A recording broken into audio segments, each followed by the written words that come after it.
ओम शांति। बहुत सारे लोग कई बार अपने से बातें करते हैं कि जब मन अशांत होता है तो हम भगवान को याद कैसे करें।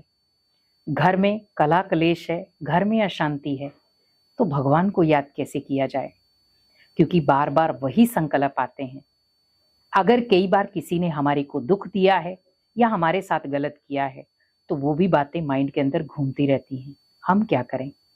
बहुत सारे लोग इन्हीं बातों से परेशान हैं कि हम अपने आप को बदलना चाहते हैं, भगवान के ध्यान में बैठना चाहते हैं, पर ध्यान लगता ही नहीं है। क्यों? हम भगवान को याद करना चाहते हैं पर बहुत सारे विचार चलते हैं। आखिर क्यों? हम क्यों नहीं भगवान के ध्यान में एकाग्र होकर बैठ पाते? कहीं ना कहीं हमारे अंदर वो एक गलत सोच है। हम ध्यान क्यों नहीं कर पाते? क्योंकि हमारे माइंड के अंदर बहुत सारी नकारात्मक बातें हैं, क्योंकि कहीं ना कहीं वो हमें भगवान से जुड़ने नहीं देती। अगर आप भी इन बातों से परेशान हैं तो आप एक चीज याद रखें कि भगवान को याद करने के लिए आप अगर अशांत में भी हैं तो आप उसको शांति में कन्वर्ट कर सकते हैं, क्योंकि जो अशांत माहौल है उसको आपको हैंडल करना है शांति से। लेकिन हम कई बार अशांत माहौल में खुद भी अशांत हो जाते हैं, क्योंकि अगर देखा जाए आत्मा का स्वधर्म शांति है। तो जब आत्मा का स्वधर्म शांति है तो आप ये सोचो कि आत्मा अशांत कैसे होगी। इसका मतलब हम उसे विचार गलत दे रहे हैं।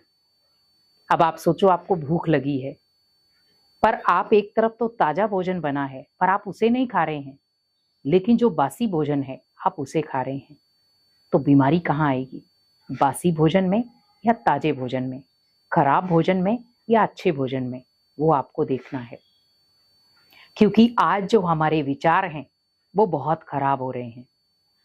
हमारा सोचना, हमारा बोलना, हमारा करना बहुत नेगेटिव हो रहा है।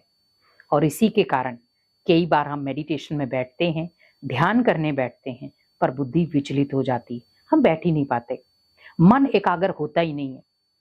हम भगवान की याद में बैठते तो हैं पर विचार ऐसे ऐसे चलना शुरू हो जाते हैं कि जो हम कई बार खुद को भी बहुत निराश महसूस करते हैं कि मेरा कनेक्शन क्यों नहीं हो रहा।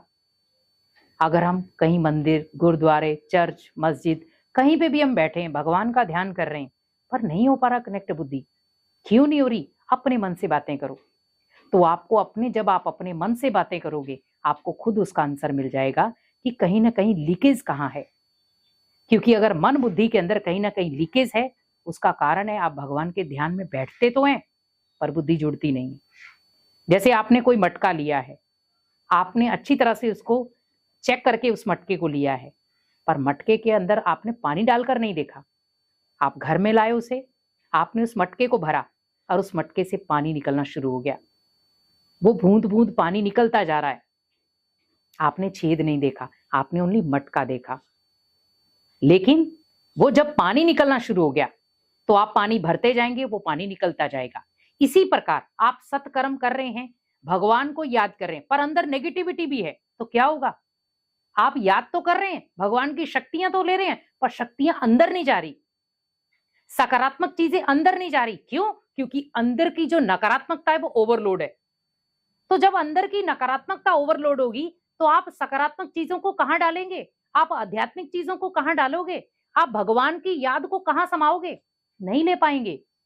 तो हमें अपनी चेकिंग करनी है। हमारे अंदर जो नेगेटिविटी है, नेगेटिव सोच है, नेगेटिव संकल्प है, हमें पहले उससे निकालना है, क्योंकि वो हमारे माइंड को कहीं ना कहीं खराब कर रहे हैं, माइंड की दिशा को भटका रहे हैं। और आप देखें, आप मेडिटेशन में बैठे हैं, ध्यान करने बैठे हैं, मन विचलित हो रहा है, उठ जाएं। आपको या तो कोई कार्य याद आ जाएगा या कोई काम याद आ जाएगा, तो ऑटोमेटिकली हम उठ जाते हैं। नहीं, जब आप भगवान के लिए समय निकालकर बैठे हो कि मुझे बैठना है, अगर आपको लग रहा है कि मैं दिन में बैठता हूं, शाम को बैठता हूं, बुद्धि नहीं जुड़ पा रही है, तो आप कोशिश यही करें कि अगर मुझे ध्यान पसंद है, मुझे मेडिटेशन पसंद है, भगवान को याद करना अच्छा लगता है और मैं याद करना चाहता हूं, तो आप मॉर्निंग का समय चुनें, प्रभात या अमृत वेले का समय चुनें, क्योंकि उस समय पूरा देश शांत होता है, दुनिया सो रही है और भगवान आपके लिए जग रहा है। और भगवान आपसे मिलने भी आता है, क्योंकि वो जो अमृत वेला या ब्रह्म मुहूर्त का समय है, इसीलिए उसे सुप्रभात कहा जाता है। तो आप सोचो, उस सुप्रभात में जब सुविचार चलेंगे तो आपके जीवन को वो एक नई दिशा देंगे। अगर आपका मन एकाग्र नहीं होता किसी भी चीज के लिए, आप ध्यान में बैठते वहां नहीं होता, पढ़ाई करने बैठते वहां नहीं होता, बिजनेस संभालते वहां नहीं होता, गृहस्थी संभालते वहां नहीं होता, तो आप एक चीज ध्यान रखें। तो अगर आपको लग रहा है कि मेरे विचार बहुत सारे नेगेटिव हैं, पर मैं मन को एकाग्र करना चाहता हूं, मैं अपनी गृहस्थी में एकाग्रता लाना चाहता हूं, बिजनेस में लाना चाहता हूं, पढ़ाई में लाना चाहता हूं, या मेडिटेशन करना चाहता हूं, तो आप अमृत वेले ब्रह्म मुहूर्त का समय चुने, क्योंकि वो अमृत वेला ब्रह्म मुहूर्त का समय आपको एकाग्र भी करेगा और शक्तिशाली भी बनाएगा। क्योंकि आपने बहुत सारे बच्चे देखे होंगे जिनको टॉपर बनना होता है, वो हमेशा सुबह का समय चुनते हैं पढ़ाई के लिए, क्योंकि कहा जाता है अगर आप मॉर्निंग में कुछ भी याद करते हो तो आपको परमानेंट वो याद हो जाता है। अगर आपको लग रहा है कोई क्वेश्चन मेरे को नहीं आ रहा है, बहुत डिफिकल्ट है, मैं याद कर रहा हूं, भूल रहा है, बहुत मेहनत करनी पड़ रही, उसी क्वेश्चन को आप प्रभात अमृत वेले में करें, ब्रह्म मुहूर्त में उसको याद करें, आपको याद हो जाएगा। ये गारंटी है 100%।